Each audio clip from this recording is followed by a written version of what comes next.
안녕하세요. 테슬라 2025년 2분기 업데이트 자료를 한번 보며 핵심을 한번 파헤쳐 보겠습니다.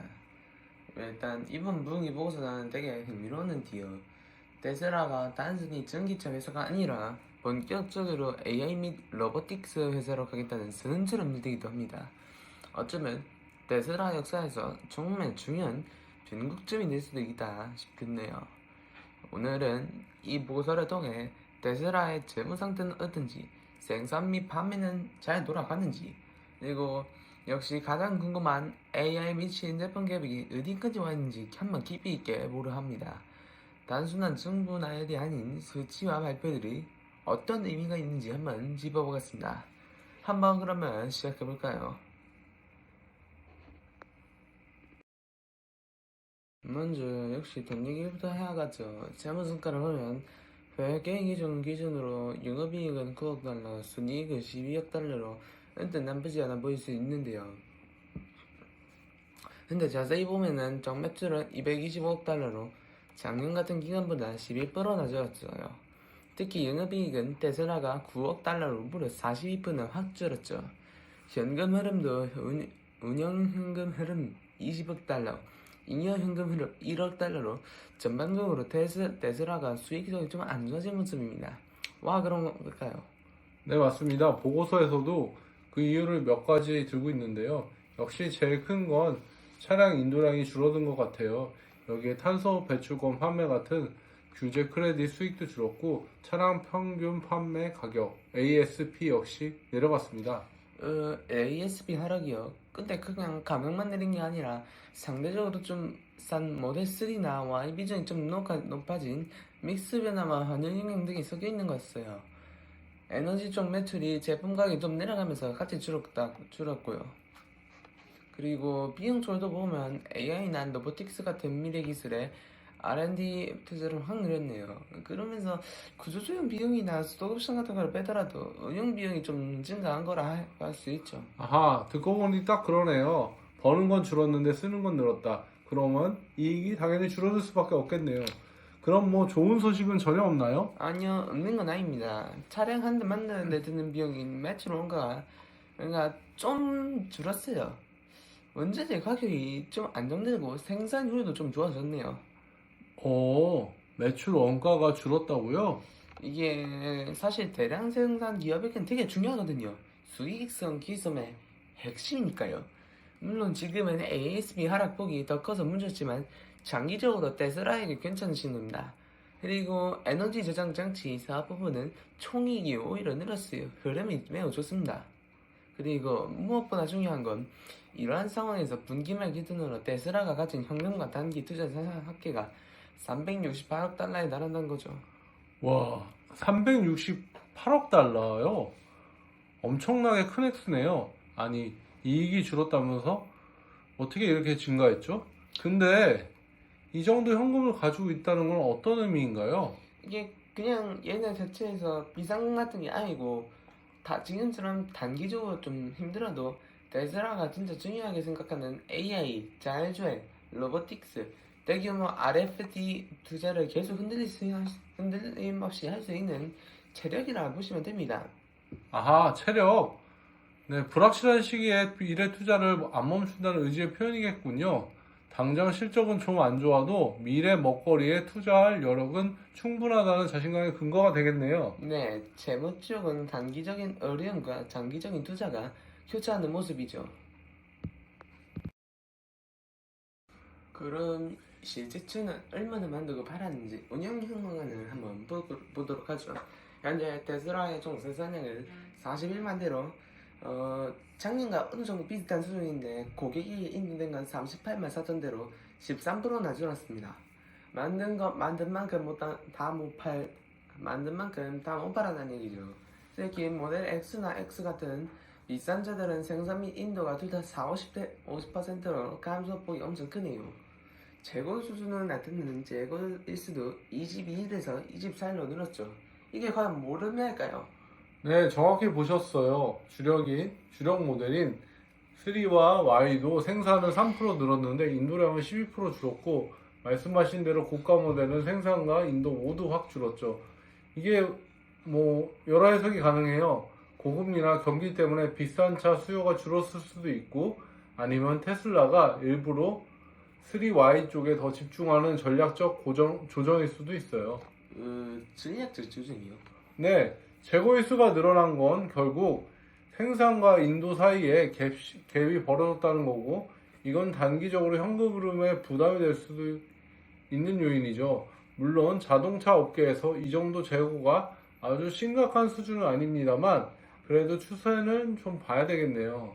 근데 반대로 충전 인프라는 계속 늘고 있어요. 슈퍼차저 스테이션 수의 14% 증가하고 충전기 커넥터는 대략 18% 증가했습니다. 테슬라 오너들에겐 좋은 소식일 거고 나중에 다른 회사 차에도 열어서 돈 벌려는 건가 싶기도 하네요. 그렇죠. 근데 좀 삐약한 거는 그 찾아가는 서비스 차량이 그러니까 이동식 서비스 차량 이게 11% 정도 줄었다는 건데 차는 계속 빨리고 서비스망은 줄인다. 이거 어떻게 봐야 할까요? 네, 슈퍼차저 확장은 테슬라 생태계의 핵심 경쟁력입니다.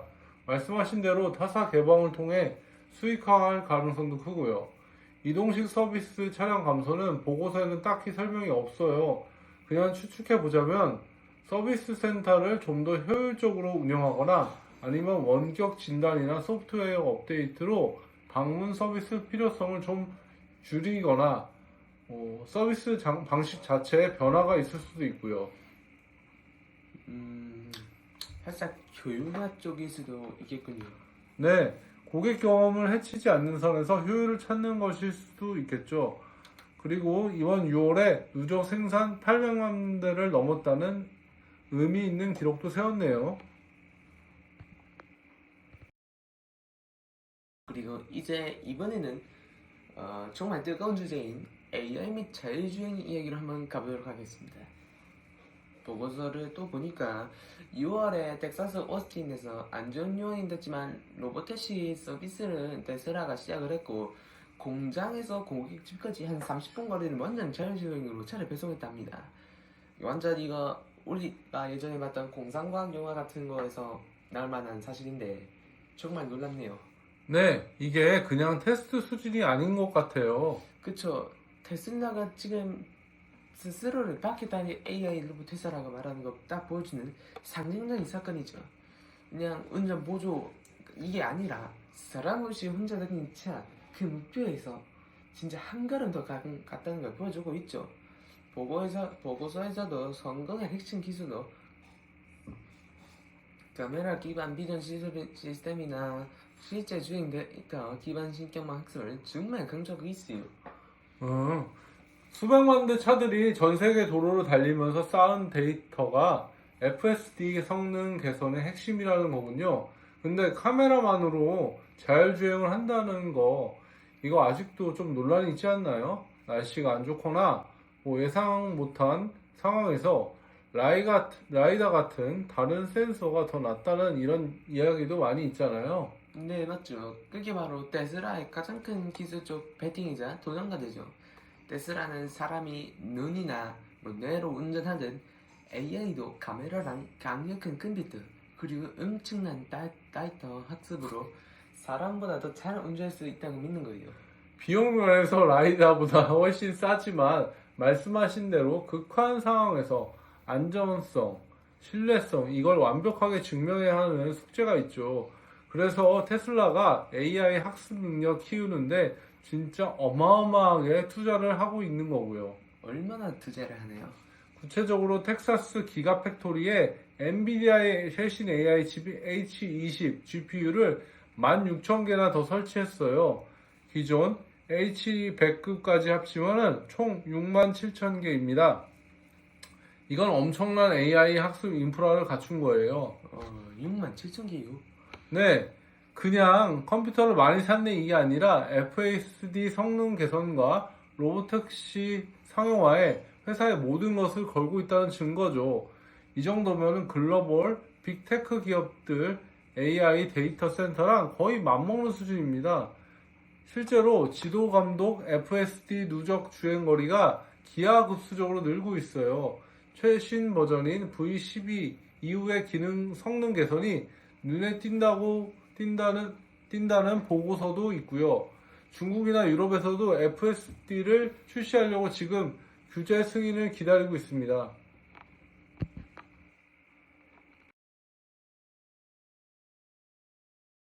그리고 테슬라가 미래 제품 계획도 좀 더 구체화하는 것 같아요.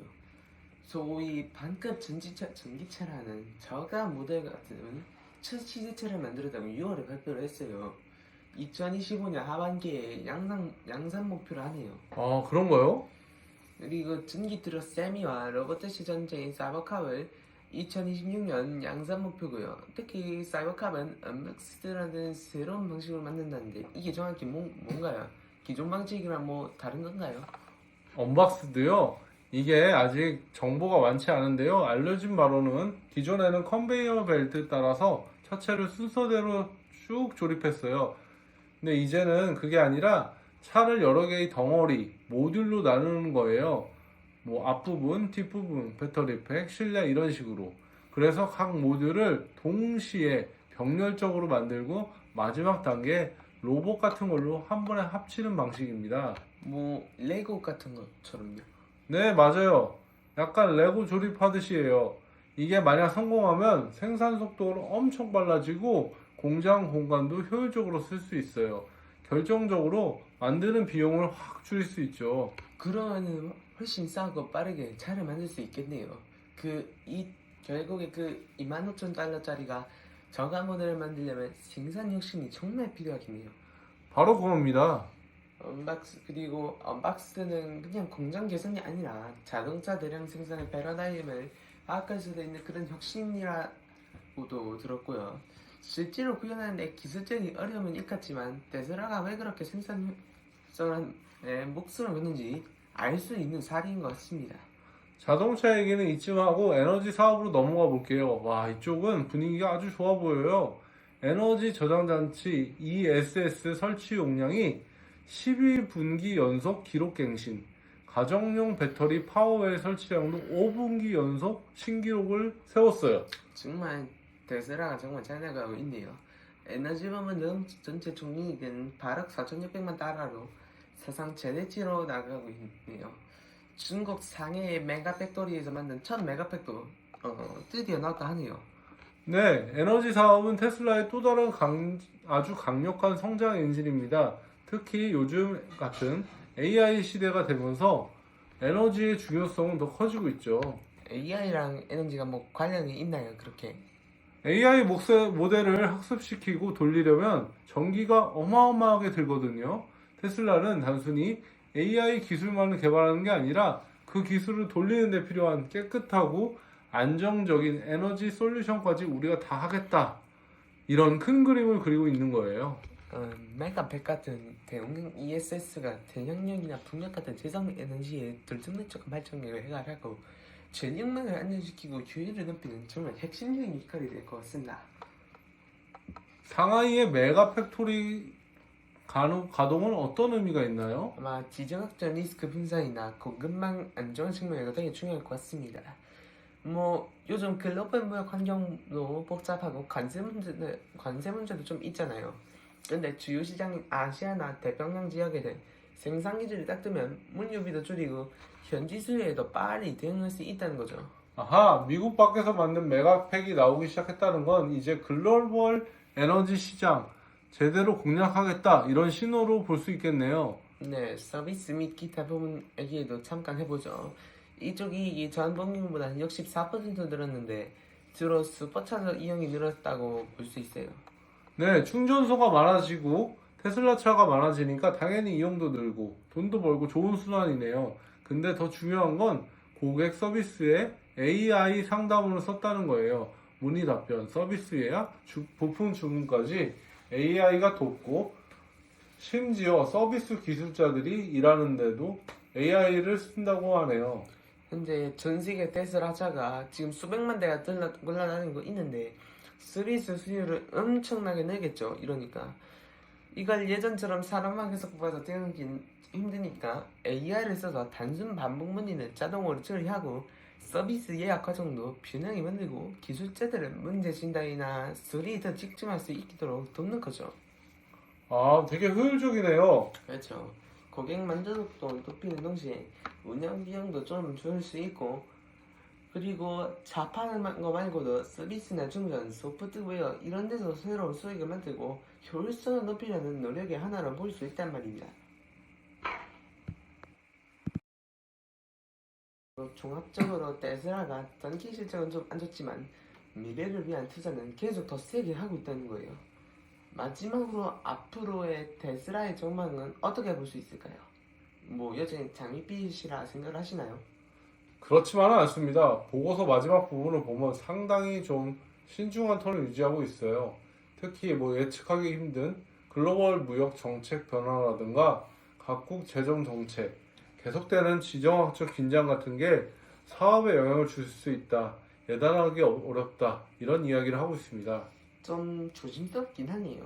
네, 그리고 거시경제 불확실성, 자율주행 기술이 얼마나 빨리 발전하고 상용화될지, 또 공장 생산량이 얼마나 빨리 늘어날지 등 변수가 많습니다.